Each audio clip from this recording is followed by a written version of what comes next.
I'm Amber Collins, 32, and last month I received the same text I get every year.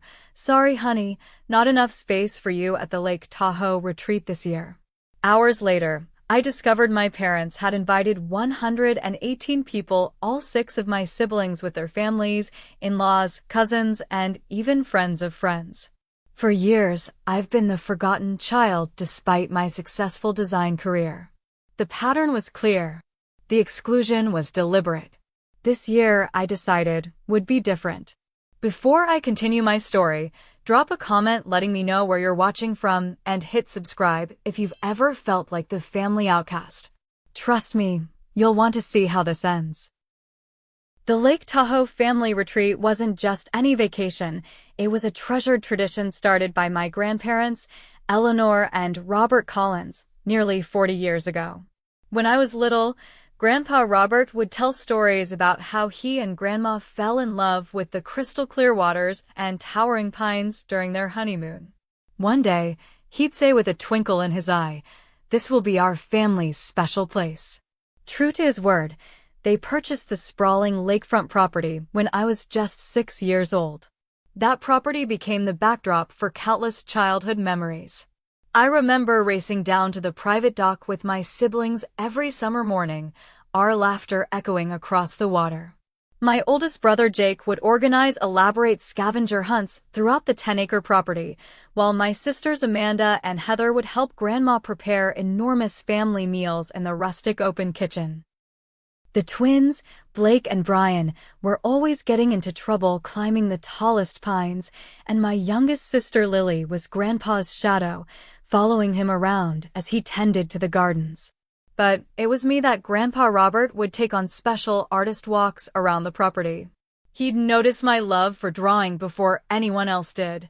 "You see the world differently, Amber," he'd say as I sketched the mountains reflected in the lake. "You have a gift."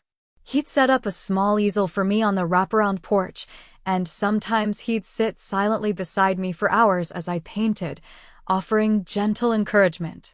"Your art will take you places," Grandpa would say. "Don't let anyone tell you it's not a worthy path." When I announced my decision to attend art school instead of the business program my parents had selected, Grandpa and Grandma were my only supporters. My father, Richard Collins, CEO of a regional banking chain, made no effort to hide his disappointment. "Artists don't pay mortgages," he declared at dinner.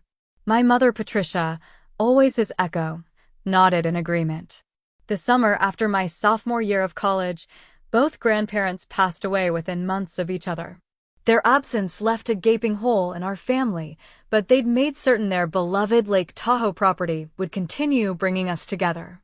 They left it jointly to my parents with a letter expressing their wish that the annual family gatherings continue. And continue they did, though the atmosphere changed. My parents took over organizing the retreats, turning what had been casual, joy-filled gatherings into increasingly formal, showcase events. Guest lists expanded beyond immediate family to include my father's business associates and my mother's social circle. What was once a place of authentic connection became a networking opportunity. Despite my parents' disapproval of my career choice, I worked tirelessly through art school, taking on freelance graphic design projects while my classmates partied. By graduation, I already had an impressive portfolio and client list. Today, I run my own successful design studio with clients ranging from tech startups to established luxury brands. But my professional achievements never seemed to register with my parents. The first year I was excluded from the retreat was 3 years ago. The text came 2 weeks before the event. "Honey, we're keeping it small this year, just immediate family. Not enough space. Maybe next summer." I was hurt but made excuses for them in my mind. Maybe they really were scaling back. Maybe they needed family bonding with just my siblings. I told myself it didn't matter, though I cried myself to sleep that night. The truth emerged through social media. Photos of not just my siblings but extended family, family friends, and business associates, nearly 60 people in total. When I casually mentioned seeing the photos to my sister Amanda, she became defensive. "Mom and Dad just thought you'd be busy with work." You're always so busy. Each of my siblings has their own relationship with our parents. Jake, the oldest at 38, followed Dad into banking and lives just 3 blocks from our parents with his wife and 3 children. He's the golden child who can do no wrong. Amanda, 36, married a plastic surgeon and is the perfect corporate wife, just like our mother. The twins, Blake and Brian, 34, both became lawyers at Dad's urging and work for the same prestigious firm. Heather, 30, is a pediatrician married to another doctor, a respectable profession in my parents' eyes. And Lily, the baby at 28, is a teacher who married her college sweetheart, a financial advisor. Then there's me. Single at 32, no children, running a creative business instead of having a real job, as my father calls it. The black sheep. The disappointment. For 2 consecutive years, the pattern repeated. Each time, the not enough space text arrived, and each time, social media revealed the lie. I maintained a facade of indifference, focusing on my growing business and trying to convince myself that it didn't hurt. But this year was different. I wasn't prepared for what I discovered while idly scrolling through Instagram one evening in early June. My brother Blake had posted a photo of a printed guest itinerary for the upcoming retreat. Getting excited for the biggest family gathering yet. Read the caption. I zoomed in on the paper, and there it was, a detailed schedule for activities divided into groups. And at the top, 118 confirmed guests. 118 people. And somehow, still not enough space for one more. My hand trembled as I stared at Blake's post. 118 guests. I counted the names I could make out on the blurry image, all 6 of my siblings, their spouses, their children. I spotted cousins I hadn't seen in years, my mother's sister and her entire family, even my father's former college roommate and his wife. Everyone but me. I immediately texted Blake, "Retreat looks amazing. Huge group this year." His response came quickly, "Yeah, gonna be epic." Mom and Dad went all out. I forced myself to sound casual.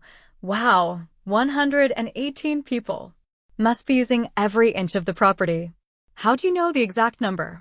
Dad's been stressing about accommodating everyone. Had to rent 2 neighboring properties to handle the overflow. My stomach dropped. They'd rented additional properties. The not enough space excuse crumbled completely. I set my phone down and walked to my apartment window, staring out at the San Francisco skyline as tears streamed down my face. It wasn't about space. It never had been. The physical reaction was immediate. My chest tightened. My breathing became shallow. I slid down against the wall until I was sitting on the floor, hugging my knees. For nearly an hour, I couldn't move, replaying years of subtle exclusions and dismissals. The time my art won a national competition and my parents skipped the ceremony for one of the twins' baseball games.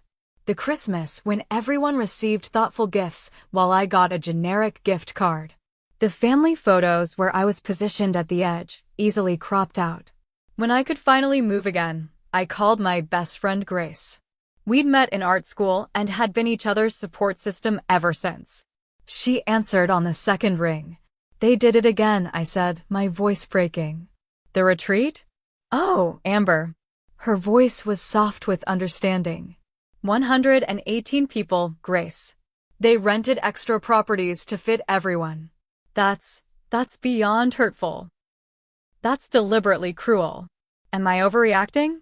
Maybe there's a reason. "Stop," Grace interrupted firmly. "This isn't about space, and you know it. This is about control and punishment. They're punishing you for living a life they didn't choose." Deep down, I knew she was right. My parents had never forgiven me for choosing art over business, for building a life that didn't align with their vision. But acknowledging the truth didn't lessen the pain. That night, memories of previous family gatherings flooded back. The Thanksgiving when my father introduced all my siblings' professional accomplishments, but described me simply as still doing her art thing. The Mother's Day brunch where my mother gushed about wanting more grandchildren, then looked at me and said, "Of course, you need to find a husband first." Always the subtle digs, the little reminders that I wasn't quite meeting expectations. Sleep eluded me. I tossed and turned, replaying conversations and imagining confrontations that would never happen. Around 3 a.m., I called Amanda, knowing she'd be up feeding her newborn. "Do you know I wasn't invited to Tahoe?" I asked without preamble. A pause. "Mom mentioned you were busy with work." "Did you question that?" "Did anyone ask me if I was busy?" "Amber, you know how it is. Mom and Dad handle the invitations. They invited over 100 people, Amanda. They rented extra properties." Another, longer pause. "Look, you know they don't really understand your lifestyle. Maybe if you made more effort to connect with them." "My lifestyle? You mean my successful business? My award-winning work? The fact that I support myself doing something I love? That's not what I meant," she backpedaled. "It's just, you're different. You always have been. Different doesn't mean I deserve to be excluded from my own family." "Maybe call Mom tomorrow," Amanda suggested weakly. "I'm sure it's just a misunderstanding." I hung up without responding.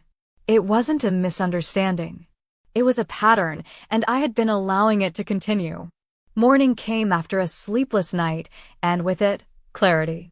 The sun streamed through my window as I made coffee, illuminating the awards and framed client testimonials on my wall. I'd built something meaningful on my own terms. I'd honored my grandparents' belief in me, and I'd been seeking approval from people who would never give it. An idea began to form, not of confrontation or pleading for inclusion, but of something entirely different. If my family couldn't make space for me, perhaps it was time to create my own space on my own terms. My first instinct was pure rage, to call my parents and finally unleash years of hurt, to post the truth on social media for our entire extended family to see, to show up uninvited at Lake Tahoe and force a confrontation. But as I sipped my morning coffee, staring at the photo of my grandparents on my desk, I knew those reactions wouldn't honor who I was or what they had taught me. When people show you who they are, believe them the first time, my grandmother used to say, quoting Maya Angelou. My parents had shown me repeatedly where I stood. No amount of confrontation would change that fundamental truth. Instead of letting anger consume me, I called Diane, my former professor turned mentor in the design industry. Over video chat, I poured out the whole story, my voice occasionally breaking. "I just don't know what to do with these feelings," I concluded. "I can't keep pretending it doesn't hurt." Diane adjusted her iconic red glasses and leaned closer to the camera. "You're a creator, Amber. When faced with destruction, creators build. When faced with exclusion, they include. When faced with pettiness, they respond with magnitude. What exactly are you suggesting?" "If I were you," she said with a small smile, "I'd channel this energy into creating something magnificent, something that would make your grandparents proud and remind you of your own worth." After our call, I found myself researching luxury properties around Lake Tahoe. If my family could rent additional properties, why couldn't I? I wasn't trying to compete, exactly, but the idea of creating my own retreat, my own tradition, suddenly felt empowering. That's when I stumbled upon it, Emerald Bay Estate, a stunning property just 15 minutes from my family's place. 6 bedrooms, panoramic lake views, private beach access, and notably, currently available for the exact week of the family retreat. The rental price made me wince, but I had been saving for a down payment on a condo. This felt more important. The next day, I had lunch with my client Rachel, who owned a successful event planning business. I designed her brand identity and website the previous year, and we'd become friends in the process. "You're really going to do this?" she asked after I outlined my idea. "Create an entire alternative retreat?" "Not just any retreat," I explained, my excitement building. "A Creative Minds retreat." I could invite friends, clients, fellow designers, people who appreciate creative work. We could have workshops, outdoor activities, amazing food, everything my grandparents' retreats used to have before they became my parents' networking events. Rachel's eyes lit up. "I love it. And I want to help." This is literally what I do for a living. We spent the afternoon brainstorming. Rachel suggested local chef she'd worked with who could create gourmet meals. I thought of artists and designers who could lead workshops. We mapped out potential activities.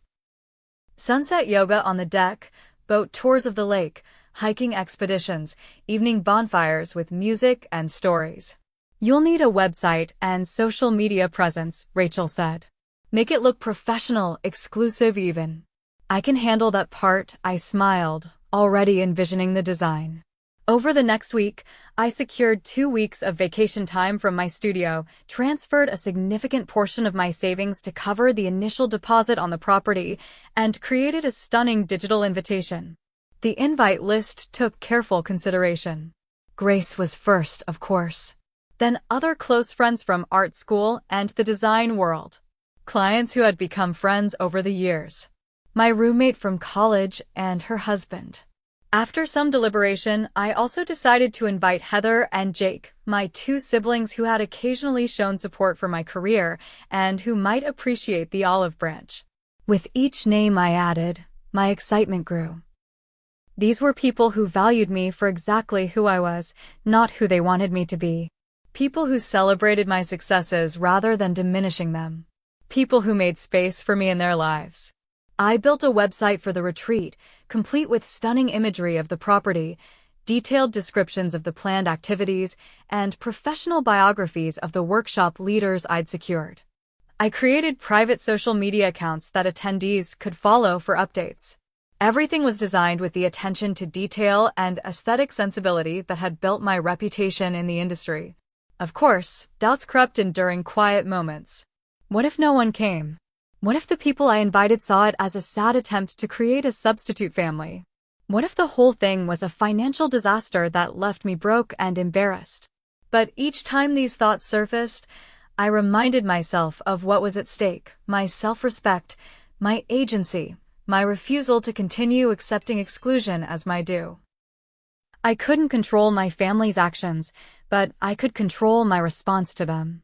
And I chose to respond by creating something beautiful.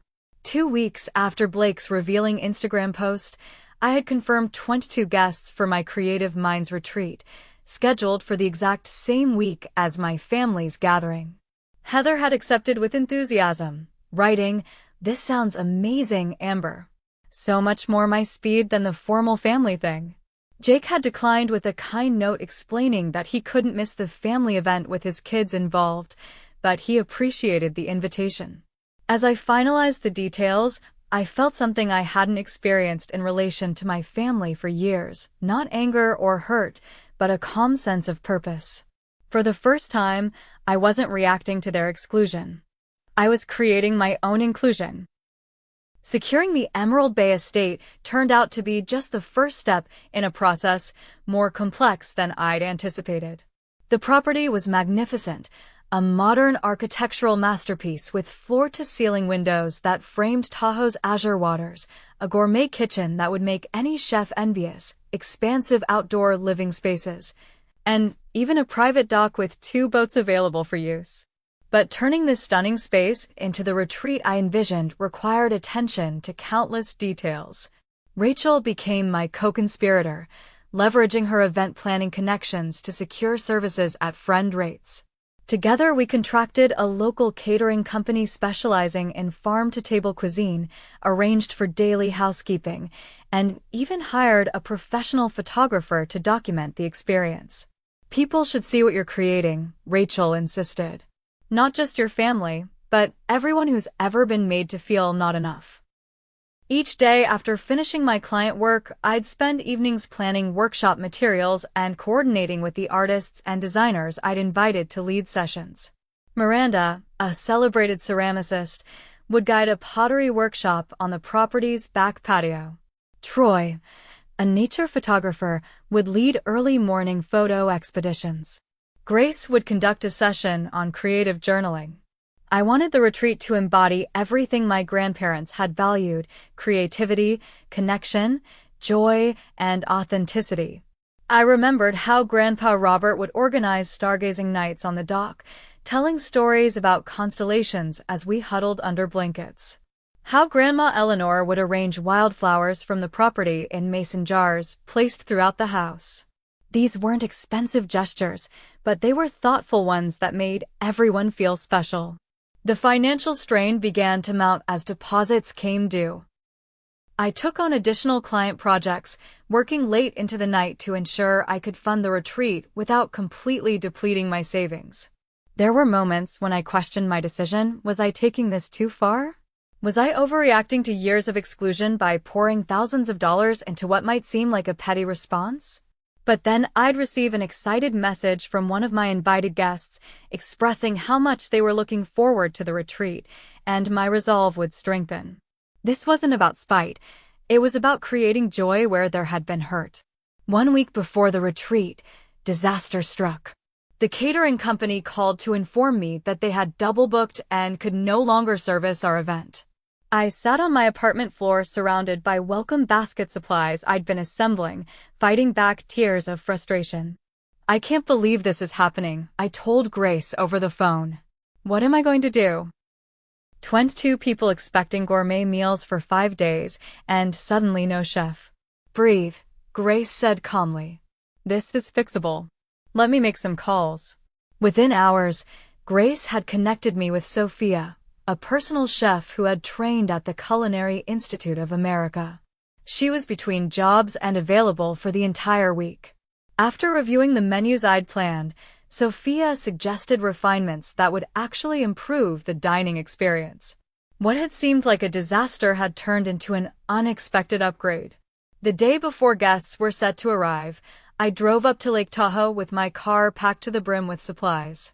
As I pulled into the circular driveway of Emerald Bay Estate, the afternoon sun illuminated the property in golden light. For a moment, I sat in my car, overwhelmed by what I'd accomplished and what lay ahead.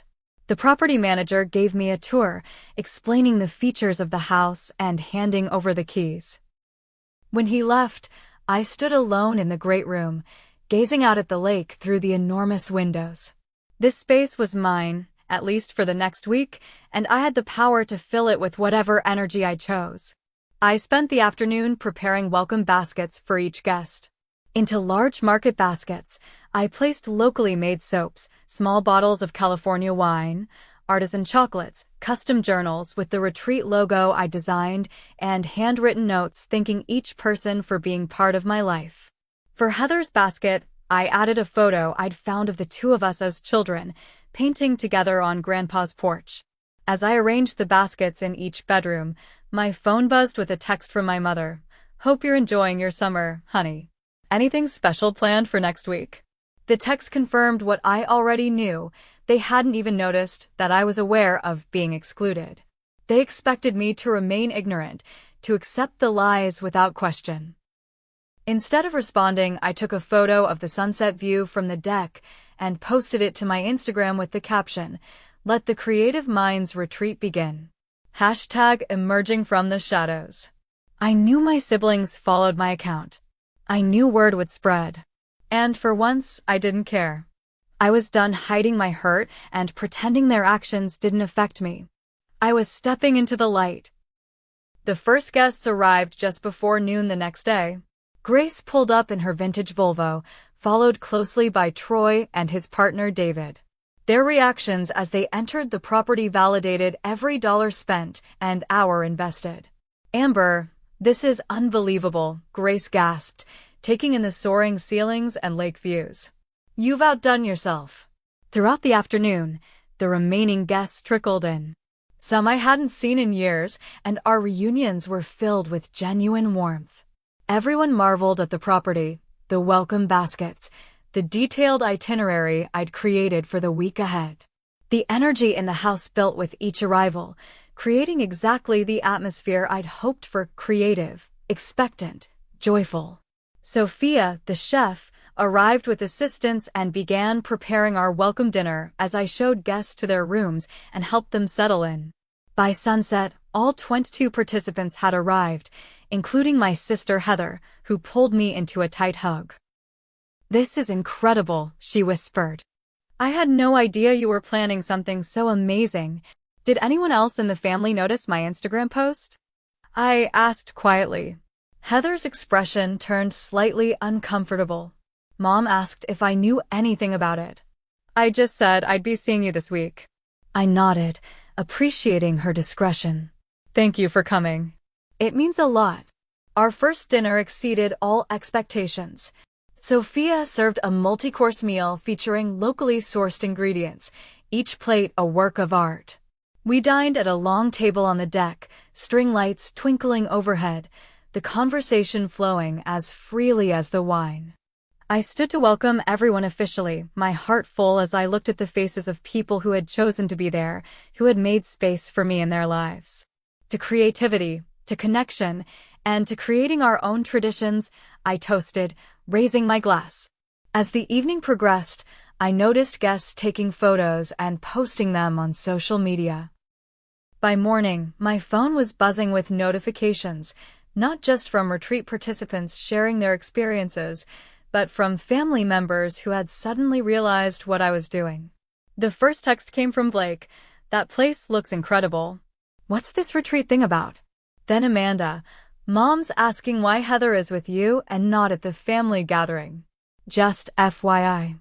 I chose not to respond immediately, focusing instead on the morning's activities. We began with sunrise yoga on the deck, led by David, who was a certified instructor. After a breakfast of fresh fruit and homemade pastries, Troy led the first group on a photography hike, while Miranda set up her pottery wheels on the patio for the remaining guests. Throughout the day, I was too busy and genuinely engaged to check my phone often, but when I did, the messages had multiplied. My brother Brian had texted, "Saw your posts. Looks amazing. Didn't know you were planning something for this week." The subtext was clear. He was wondering why he hadn't been invited. The most surprising development came on the third day of the retreat. We were returning from a boat tour of the lake when I spotted an elegant older woman waiting on the dock. It took me a moment to recognize my grandmother's sister, Eleanor, after whom I had been named. "Great Aunt Eleanor, what are you doing here?" I exclaimed, helping her to her feet. "I saw photos of this place on that Instagram thing," she said, waving her hand dismissively. Recognized the view. "I was supposed to be at your parents' gathering, but this looked far more interesting."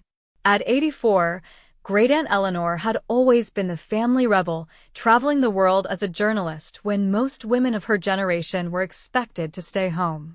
She had been close to my grandparents and had always shown special interest in my creative pursuits. That evening, Eleanor and I sat on the deck, after most guests had retired, sharing a bottle of her favorite scotch. "Your grandparents would be proud of you," she said suddenly. "Not just for this," she gestured at the property, "but for staying true to yourself despite Richard and Patricia's disapproval." "You know about that?" I asked, surprised. "Of course I do. I've watched them favor your siblings for years." Robert and Eleanor saw it too. It broke their hearts. The validation from someone who had known and loved my grandparents brought unexpected tears. "I've tried so hard to earn their approval," I admitted. "Some people's approval isn't worth earning," Eleanor said firmly. "Your grandparents understood that creativity isn't just a career choice, it's a way of seeing the world. They saw that in you from the beginning." The conversation with Eleanor centered me, reminding me why I'd created the retreat in the first place. It wasn't about proving something to my parents. It was about honoring the parts of myself they couldn't or wouldn't value. The next day, as we were gathered for lunch, my phone rang with my mother's number. I let it go to voicemail, but she called again immediately. On the third call, I excused myself and answered. "Amber, where are you?" My mother's voice was tight with controlled anger. "Eleanor was supposed to arrive at the retreat yesterday, but she's not answering her phone." "She's here, Mom." "With me." A long silence followed. "What do you mean with you? Where is here?" "I'm hosting my own retreat this week. Great Aunt Eleanor decided to join us instead." "You're in Tahoe?" The shock in her voice was almost comical. "But we told you there wasn't enough space." "I know exactly what you told me," I interrupted, keeping my voice level. "And I know you invited 118 people and rented additional properties." I decided to make my own space. Another long pause. We need to talk about this. Your father and I are coming over. Before I could protest, she had hung up. I returned to the group, trying to maintain my composure, but Grace immediately noticed something was wrong. My parents are coming here, I explained quietly. They just found out where I am. Grace squeezed my hand. We've got your back. All of us. An hour later, my parents' Mercedes pulled into the driveway. I met them outside, not wanting to disrupt the workshop currently happening in the great room. My mother looked me up and down, taking in the property behind me with narrowed eyes. What exactly is going on here, Amber? I'm hosting a creative retreat for friends and colleagues, I replied calmly. Since I wasn't welcome at the family gathering, I made alternative plans. Not welcome. My father's face reddened. We simply said there wasn't enough space. For one person, I finished for him. While you invited 118 others and rented extra properties. Let's not pretend this was about space, Dad. My mother's expression flickered between anger and embarrassment. We thought you'd be busy with work. You're always so focused on your projects. My projects are my career, Mom. A successful career that you and Dad have never acknowledged. The words I'd held back for years finally emerged, not in an emotional outburst, but as stated facts. You've excluded me from family events for 3 years running. You've diminished my accomplishments while celebrating my siblings. You've made it clear where I stand in the family hierarchy. My father started to speak, then stopped, looking past me at the house. Through the windows, the retreat participants were visible, engaged in Miranda's clay workshop, laughing and creating together. Who are all these people? He asked. People who value me, I said simply. Friends, colleagues, clients. People who make space for me in their lives. And Heather's here too, I added, watching their expressions shift. She chose to come to my retreat instead of yours. My mother's face crumpled slightly at this news. Amber, if you felt excluded, you should have said something. Would it have made a difference?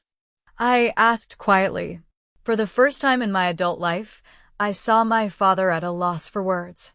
He looked around at the magnificent property, taking in what I had organized, what I had created from their rejection. Perhaps we should talk about this privately, he finally said. No, I replied firmly. I'm hosting an event. My guests deserve my attention. If you'd like to join us for dinner tonight, you're welcome to. As guests, not as parents coming to reprimand their child. They exchanged glances, clearly unused to this version of me, confident, established, setting boundaries. Dinner is at 7, I added, then turned to go back inside. Amber, my father called after me. I paused but didn't turn around. This is impressive. What you've done here. It wasn't an apology, but coming from Richard Collins, it was significant. I nodded once and continued into the house, where my chosen family waited. My parents did come to dinner that night. They were stiff and uncomfortable at first, but Great-Aunt Eleanor's presence helped ease the tension. They met my friends, heard about my professional accomplishments from others' perspectives, and witnessed firsthand the respect I commanded in my world. By the end of the evening, something had shifted, not dramatically, but perceptibly.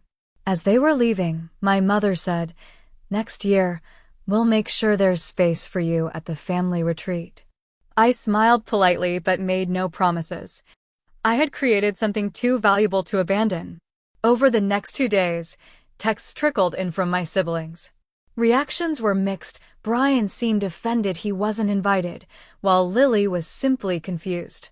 Amanda was defensive of our parents, while Jake sent a thoughtful message acknowledging that the family hadn't always been fair to me. The most surprising response came from Blake, who showed up unannounced on our last full day. I told Mom and Dad I needed a break from the chaos, he explained. But really, I wanted to see what you've created here. It looks amazing online. I gave him a tour, introduced him to my friends, and invited him to join our closing dinner. Watching him engage with my creative friends, I saw glimpses of the curious boy he'd been before our parents' expectations had narrowed his path. As the retreat neared its end, the success was undeniable. Participants were already asking about next year, professional connections had formed that would lead to collaborations, and I had proven, to myself most of all, that I could create meaningful traditions on my own terms. The final morning of the retreat arrived with a bittersweet quality. As guests enjoyed a leisurely breakfast on the deck, I noticed a familiar SUV pulling into the driveway. My parents had returned, this time with my sister Amanda in tow. I excused myself and met them outside, determined to maintain the boundaries I'd established. "We thought we'd help you pack up," my mother offered, her attempt at a casual tone falling flat. "That's not necessary," I replied. "We have everything handled." Amanda stepped forward. "Amber, can we talk?" "Privately." I hesitated, then nodded, leading them to a secluded corner of the property's garden. The morning sun filtered through the pines, creating dappled shadows on the ground between us. "This has gotten out of hand," Amanda began. "You've made Mom and Dad feel terrible." "That wasn't my intention," I said honestly. "I simply decided to stop accepting exclusion as my due." "There was a misunderstanding about space," my mother started. "Mom," I interrupted gently but firmly, "we both know it wasn't about space. It's never been about space." My father, unusually quiet, finally spoke. "You're right." The simple admission hung in the air between us. My mother looked at him in surprise. "You're right," he repeated, meeting my eyes directly. "We've favored your siblings. We've dismissed your career. We've excluded you because we've been disappointed that you didn't follow the path we wanted for you." His honesty, however painful, was refreshing. "Thank you for acknowledging that," I said. "But this," he gestured toward the house, "this event you've created, with these successful people who clearly respect you, it's made me realize we've been wrong." My mother dabbed at her eyes with a tissue. "We didn't understand your world, Amber. It seemed so unstable compared to what your siblings chose." "You never tried to understand," I pointed out. "You never came to my gallery showings or asked about my clients or celebrated my achievements." "You're right about that too," my father admitted. "And he stumbled over the words, "I'm sorry." Coming from Richard Collins, those words were as rare as snow in July. I felt something tight in my chest begin to loosen. "I can't promise things will change overnight," he continued. "But I'd like to try to understand your world better." Amanda looked between us, clearly uncomfortable with our father's uncharacteristic vulnerability.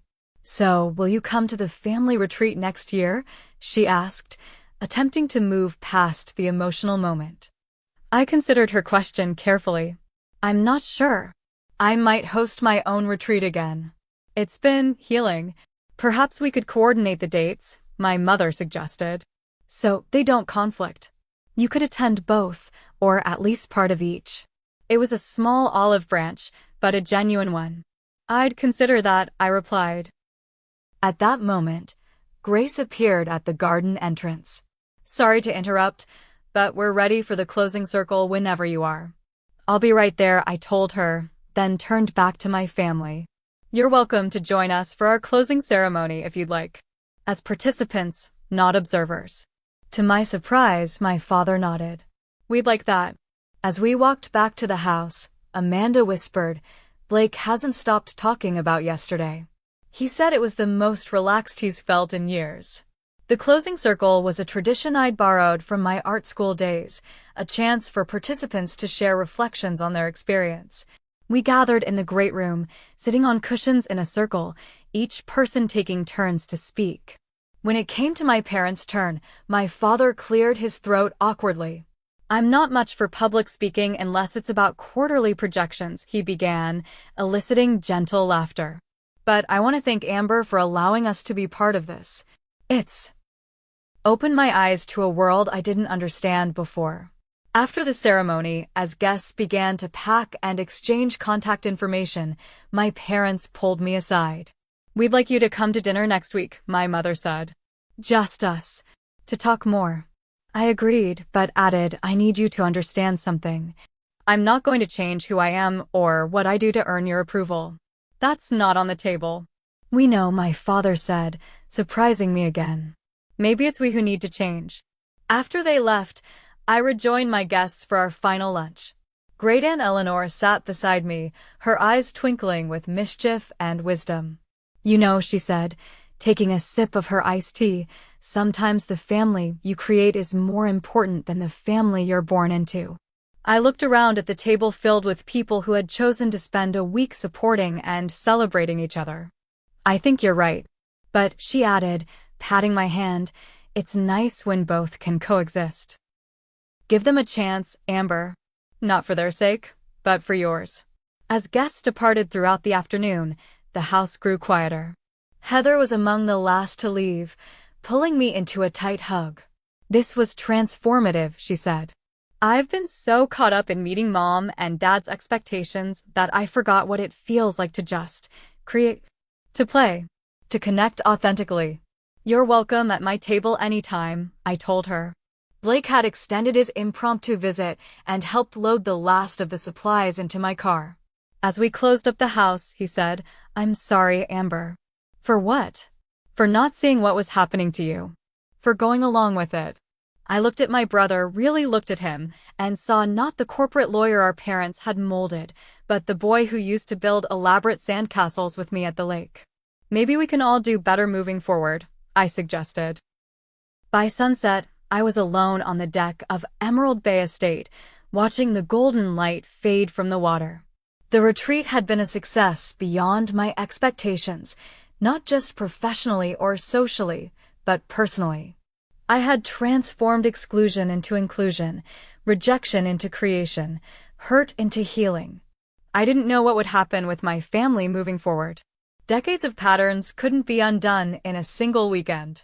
But for the first time in years, there seemed to be an opening, a willingness to see me as I was, not as they wished I would be. As I locked the door of the property for the final time, I felt a profound sense of gratitude for my grandparents who had recognized my creative spirit, for friends who had supported my vision, and even for the exclusion that had forced me to create something uniquely mine. Whatever happened next, I knew this truth. I would never again make myself smaller to fit into spaces too narrow to hold all of who I was. The drive back to San Francisco gave me time to process everything that had happened. The mountain roads wound down from Tahoe's elevation, each curve bringing me closer to my everyday life, but with a new perspective. The retreat hadn't just been a one-week event, it had been a turning point.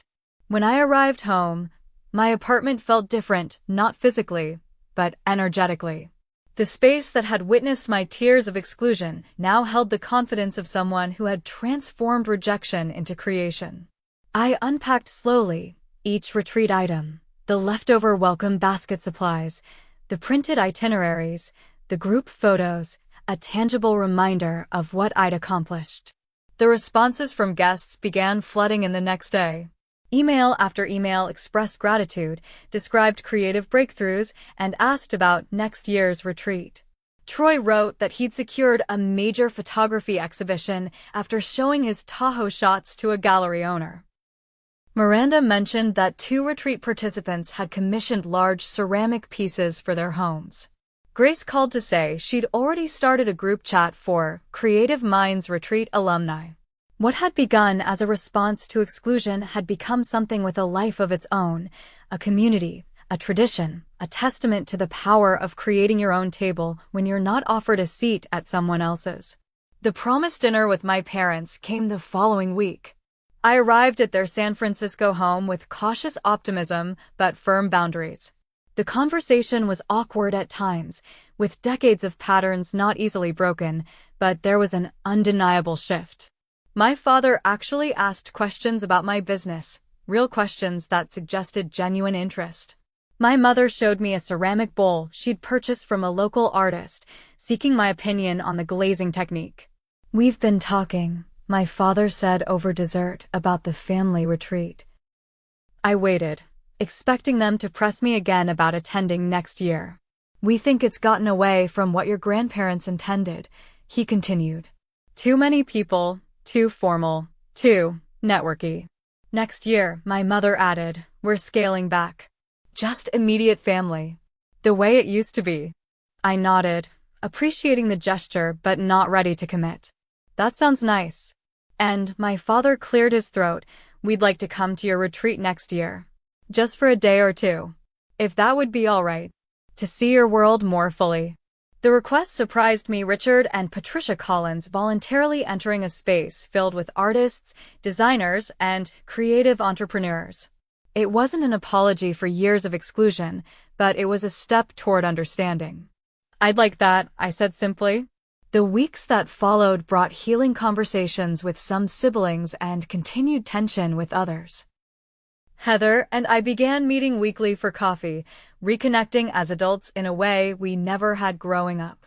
Jake invited me to his son's art show at school, a small gesture that meant more than he probably realized. Blake called occasionally, asking questions about my work with a curiosity that seemed genuine. Amanda remained defensive of our parents, unwilling to acknowledge the family dynamics that had hurt me.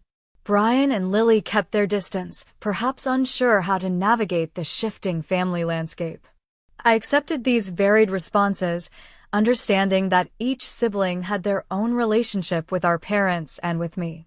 I also began seeing a therapist, something I'd considered for years, but had always pushed aside with work excuses. Dr. Michaels helped me understand the family patterns that had shaped me, how being the different child had both wounded me and strengthened me, how seeking parental approval had driven me, but also limited me. The retreat was a pivotal moment, she observed during one session. You stopped asking for inclusion and created it for yourself. That's immensely powerful. The professional impact of the retreat surprised me most of all. Participants had shared their experiences on social media and in industry circles, leading to new client inquiries and collaboration opportunities. My studio received feature coverage in a major design publication, with the retreat mentioned as an example of creative community building. I was invited to speak at design conferences about fostering creative communities, a new direction I hadn't anticipated. 3 months after the retreat, Great Aunt Eleanor called with unexpected news. I've been thinking about Robert and Eleanor's wishes for the family property, she said. It was never meant to be a status symbol or networking venue. It was meant to nurture creativity and connection. I know, I agreed, remembering the days when my grandparents were alive. I've spoken to the family trust lawyer, she continued. As the last surviving sibling, I have some say in how the property is used. I've requested that 1 week each summer be designated for a creative retreat under your direction. I was speechless, tears springing to my eyes. Your grandparents saw your gifts from the beginning, Eleanor said gently. This is what they would have wanted. The trust lawyer confirmed the arrangement the following week. My parents, surprisingly, didn't fight it. Your retreat was impressive, my father acknowledged when I called to discuss it. Maybe it's time the property hosted something meaningful again. As I began planning the next year's Creative Minds retreat, this time at my grandparents' beloved property, I reflected on the journey of the past year. What had begun with the pain of exclusion had led to the creation of something more valuable than mere inclusion in someone else's event. I had learned that sometimes rejection is redirection. That creating your own path can be more fulfilling than following someone else's. That chosen family can be as meaningful as biological connections, sometimes more so. Most importantly, I had learned that my worth wasn't determined by my parents' approval or my siblings' acceptance. It was inherent, expressed through my creative work, my authentic relationships, and my courage to stand firmly in my truth. The family dynamics weren't perfectly healed, such deep patterns rarely are, but there was movement, awareness, the possibility of change. I had set boundaries without burning bridges, created space without closing doors. Looking out my apartment window at the San Francisco skyline, I thought about all the people who might be feeling excluded, diminished, or forgotten by those who should value them most. I thought about how the retreat had created a template that others might follow, a way of responding to rejection with creation rather than despair. Next year's retreat would be even more intentional, more inclusive, more creative. I opened my laptop and began drafting ideas, feeling my grandparents' spirits guiding my hands. Sometimes the most powerful response to being told there isn't enough space for you is to create a space so magnificent that others long to be included in it. A space built not from resentment, but from self-worth, not from competition, but from abundance. I had done exactly that. And in doing so, I had not only changed my family's perception of me, I had transformed my perception of myself. Have you ever been excluded from family events or made to feel like the black sheep? How did you respond? I'd love to hear your stories in the comments below. And if this story resonated with you, please hit that like button and subscribe to hear more journeys of healing and empowerment. Remember, sometimes the family we choose is the one that truly sees us. Share this with someone who might need to hear this message today. Thank you for watching, and remember, your worth isn't determined by those who can't see it, but by your courage to honor it anyway.